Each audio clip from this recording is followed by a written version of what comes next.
Hello everyone. So we are discussing NCERT questions of the chapter Respiration in Plants, and in today's session we are going to discuss the question number 1. So the question is, differentiate between A. Respiration and combustion, B. Glycolysis and Krebs cycle, and C. Aerobic respiration and fermentation. तो बेटा इस question के A part में आपको respiration और combustion में difference बताना है, B पार्ट में ग्लाइकोलिसिस और Krebs साइकिल में डिफरेंस बताना है, और C पार्ट में एरोबिक रेस्पिरेशन और फर्मेंटेशन में डिफरेंस बताना है. So let's check the answer. तो बेटा A पार्ट में हमें रेस्पिरेशन और कंबस्शन में डिफरेंस बताना था.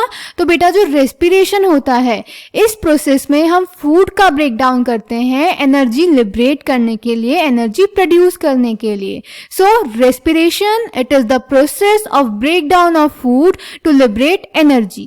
देन कंबस्शन होता है बेटा किसी भी सब्सटेंस की burning. So combustion, it is the process of burning a substance.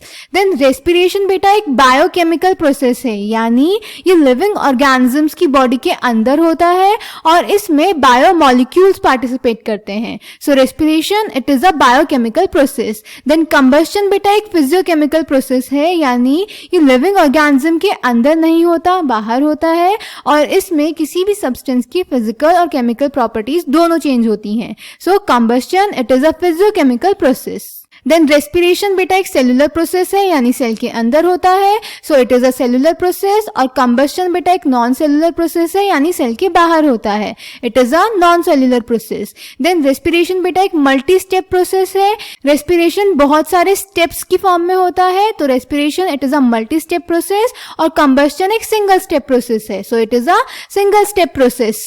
Then respiration में बेटा एंजाइम्स इन्वॉल्व होती हैं. So enzymes are involve in this process. और कंबस्शन में एंजाइम्स इन्वॉल्व नहीं होती. So no enzymes are involve in this process. Respiration में बेटा एनर्जी जो रिलीज होती है वो एटीपी की फॉर्म में स्टोर होती है, जबकि कंबस्शन में ऐसा कुछ नहीं होता. So respiration energy released is stored in the form of ATP, and combustion energy released is not stored in the form of ATP. Respiration में फ्लेम्स प्रोड्यूस नहीं होते, फ्लेम्स आर नॉट प्रोड्यूस्ड, और combustion में flames produced होते हैं, flames are produced. Respiration, it can be aerobic as well as anaerobic. Respiration बेटा aerobic condition में भी हो सकता है और anaerobic conditions में भी, यानी ऑक्सीजन की प्रेजेंस में भी हो सकता है और ऑक्सीजन की एब्सेंस में भी. और कंबस्शन के लिए हमें प्रेजेंस ऑफ ऑक्सीजन चाहिए ही चाहिए होती है. So it occurs only in the presence of oxygen. Respiration एक स्लो प्रोसेस है, it is a slow process, और कंबस्शन एक फास्ट प्रोसेस है, it is a fast process. Clear? अब बी पार्ट चेक करते हैं बेटा. बी पार्ट में हमें ग्लाइकोलिसिस और Krebs साइकिल में डिफरेंस बताना था. ग्लाइकोलिसिस बेटा हमें दिया था गस्टॉव एम्बडेन, ओटो मेयरहॉफ और जे पार्नस ने. इन्हीं की वजह से ग्लाइकोलिसिस को बेटा हम ईएमपी पाथवे भी बोलते हैं. और Krebs साइकिल हमें दिया था हैंस क्रैब ने. So glycolysis given by Gustav Embden, Otto Meyerhof and J Parnas. Krebs cycle given by Hans Krebs. Glycolysis बेटा occurs in the cytoplasm of the cell. जो ग्लाइकोलिसिस होता है वो सेल की साइटोप्लाज्म में होता है, और Krebs साइकिल बेटा माइटोकॉन्ड्रिया की मैट्रिक्स में होता है, occurs in the matrix of the mitochondria. Glycolysis बेटा सारे ऑर्गेनिजम्स में होता है, चाहे वो एरोबिक हो या एनारोबिक हो. और Krebs साइकिल बेटा ये एरोबिक रेस्पिरेशन का पार्ट है, तो ये सिर्फ एरोबिक ऑर्गेनिजम्स में होता है. तो glycolysis present in all organisms, Krebs cycle present only in the aerobic organisms.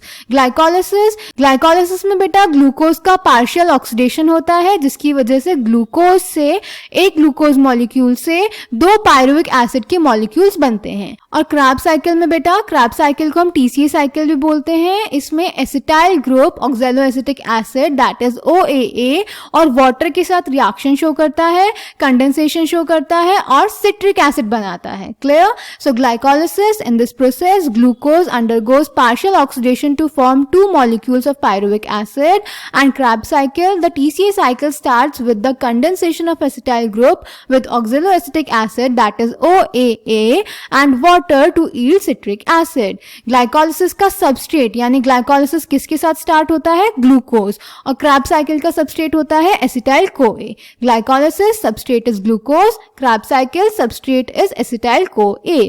Glycolysis बेटा एक लीनियर पाथवे है, यानी प्रोसेस जहां से शुरू होता है वहीं पे खत्म नहीं होता. प्रोसेस शुरू होता है और फिर किसी एक प्रोडक्ट पे आके खत्म होता है. So it is a linear pathway. और क्रैब साइकिल एक साइक्लिक पाथवे है, जहां से शुरू होता है वहीं पे आके खत्म होता है, यानी जिस मॉलिक्यूल से रिएक्शन स्टार्ट हो रही है एंड में वही रीजनरेट कर जाता है. So it is a cyclic pathway. Glycolysis में बेटा 2 एटीपी मॉलिक्यूल्स यूज होते हैं और क्रैब साइकिल में कोई एटीपी मॉलिक्यूल यूज नहीं होता. Glycolysis 2 ATP molecules are used, Krebs cycle no ATP molecules are used.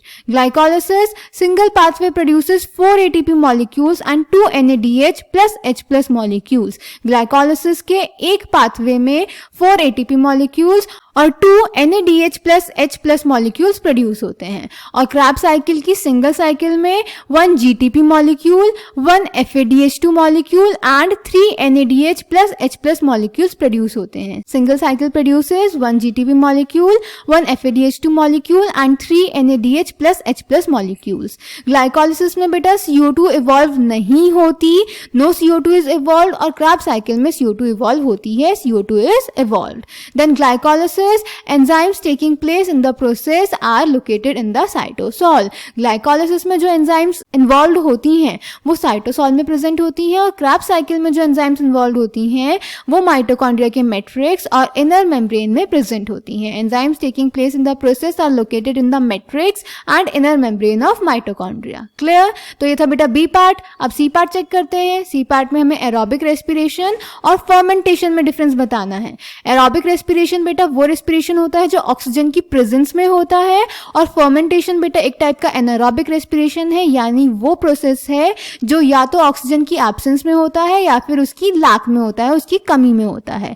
So aerobic respiration takes place in the presence of oxygen, fermentation takes place in the absence or lack of oxygen.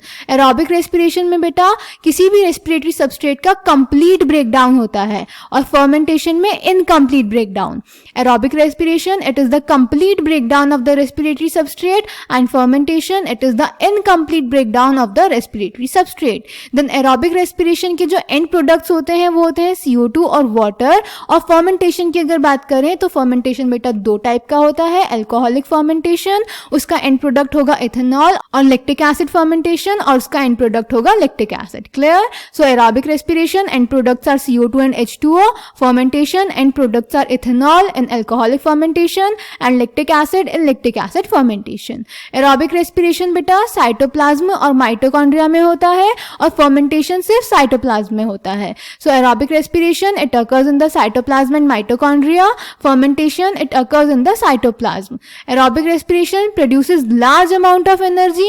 Fermentation produces small amount of energy. Aerobic respiration में बहुत ज्यादा energy produce होती है, fermentation में बहुत कम. Aerobic respiration में बेटा NADH का ऑक्सीडेशन NAD प्लस में बहुत ही जल्दी होता है और फर्मेंटेशन में स्लो होता है. So aerobic respiration NADH is oxidised to NAD plus very vigorously in case of aerobic respiration, and fermentation NADH is oxidised to NAD plus rather slowly in fermentation. तो ये था बेटा आपका C part. So I hope this question is clear to you. Thank you.